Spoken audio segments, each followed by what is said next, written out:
Oh no, he's eating me. Ah. Yeah, that is creepy and freaky. I need to do this kind of quickly because I'm in the the Chisinau airport.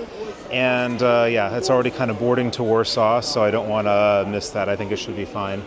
But yeah, just kind of the question after being here 11 days, I might try to answer, should you go and visit Moldova? And if you're me, then yeah, absolutely yes. So I'll just kind of say what the appeal to it is. And, it's not going to be like you're going to Spain and looking for, I don't know, expensive beaches and things like this. It's just, it's a little bit more of a raw experience, but I don't think it's really that bad. I mean, everything felt safe. There was a lot of, there actually was a lot of kind of pretty stuff. I mean, just this airport here, for example, this doesn't look run down, and it actually, like in the main part, it looked like they're almost trying to imitate the Singapore airport. Of course, it wasn't quite as lavish or anything, but yeah, basically, like, it's if you want, it's cheaper for one. That's an important thing. It's not as cheap as it was, so I understand that when the war started, it got quite a bit more expensive. So like Chisinau now is, for example, much more expensive than Tirana was when I visited there like 2 or 3 years ago. I don't know what Tirana is like right now. So it is kind of cheap, but it's not like so cheap, but still definitely more so than if you're going to go to Switzerland, which is where I'm going next. The other thing is, like, there are still a lot of parks, a lot of things like this.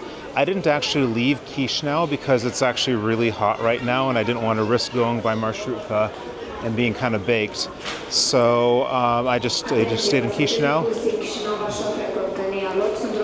Probably that's the thing saying I need to get this thing to Warsaw. So let me actually continue in the Warsaw airport on this. I already know that this place is not for everybody because I was overhearing some people who are speaking fairly good English saying like, this is so horrible, the buses were so dingy, you couldn't even pay me to come back. So, I mean, I don't agree with this, but like, I'll kind of emphasize that not everything here is for everybody. This is the plane right here, so I'm going to go to Warsaw and then to Poznan.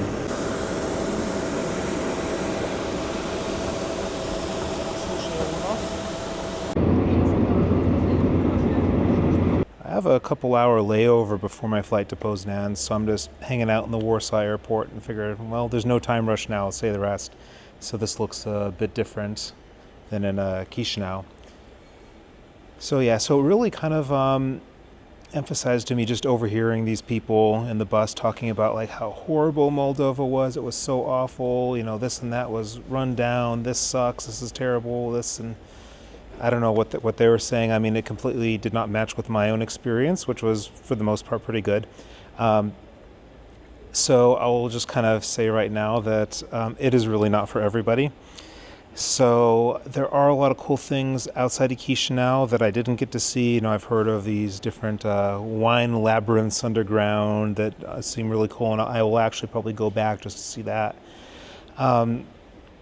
So honestly, the main appeal of it is that you go around and you just discover random crazy stuff. So like an example is, I made a video about this. So I'm staying in this, super raw apartment. It's one of these post-Soviet buildings, and built during the Soviet Union, of course.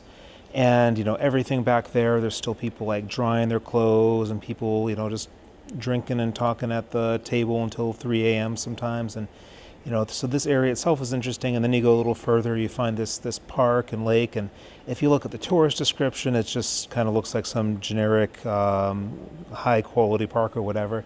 But the reality is so much more interesting because like you do have all the lake stuff and all these other things, and then you also have these just creepy ass abandoned carnival rides. And the contrast of like abandoned carnival ride next to like kids bouncing on some inflated bounce house and some other people drinking some Ukrainian cherry liquor, and then there's the beach right there, and then you go some other place and you see just random, other abandoned stuff, and then there's a cool spring of water that's supposed to heal in the forest. I mean this is cool. I mean this to me this is far more interesting tourism than going, okay, well here's some monument that I've heard of, we're just going to have to wait in a long line just to see this relatively uninteresting monument. So that's kind of what I would actually do if I go when I go back, because I'm definitely sure that I'm going to, is just whether it's Chisinau or maybe even one of the other cities, just park there, just look around and explore. So if you're the sort of person that just likes to like walk around, talk to random people who have, I'm sure, different experiences, there's a lot of people who will just talk to you, say if you're like a native English speaker and like you clearly don't belong there because there really are not that many tourists. The city definitely has some life. There's the Bunica disco, there was that other sort of festival, there's all this type of stuff. It looks like at least in that one corner, the nightlife was pretty active. So, should it be like the very first thing you visit? Well, maybe not. Depends what you want. Probably it's maybe a little better to be a more experienced traveler. But I think if you're willing to try something a little different, it can be worth it. A couple other notes in terms of what I found. The buses, like kind of like on paper, the public transportation is actually really good. But the one problem is that sometimes it's just like, oh, this bus just isn't coming. Like my last full day, I was waiting for the number 4 back to my apartment, and I waited for something like 40 minutes, and like several other buses were coming, and I just eventually called a taxi. I don't know what happened there. There's no explanation, but that does seem to happen. Now, that being said, let's compare this to what happens in the U.S. I lived in Pittsburgh for 4 years, which this area near Carnegie Mellon where I stayed, it's kind of, I kind of almost feel like sort of fake Europe, and they do have buses, but I would say they work worse for sure than they do in Chisinau, and they're way more expensive. So definitely it's, Chisinau I think is better. Like the buses may look a little strange inside. I mean, that's okay. It's no problem. Another thing I would remark, okay, this was definitely a negative though, is the taxis. So, I use this Yandex app because they don't have Uber there. And there are kind of two problems. One, that very often the seat belts were not working. You get in the back seats and they're kind of hidden away because for some reason they don't work. I have no idea why this is. Maybe someone can explain this. And the other issue is sometimes there'll be just like insanely long pickup times. Now I know in Poznan, Uber and Bolt have been getting like way slower, but I think it was kind of worse here because it was like, I remember getting like 20-minute pickup times. It's like, or sometimes just none are even responding at all.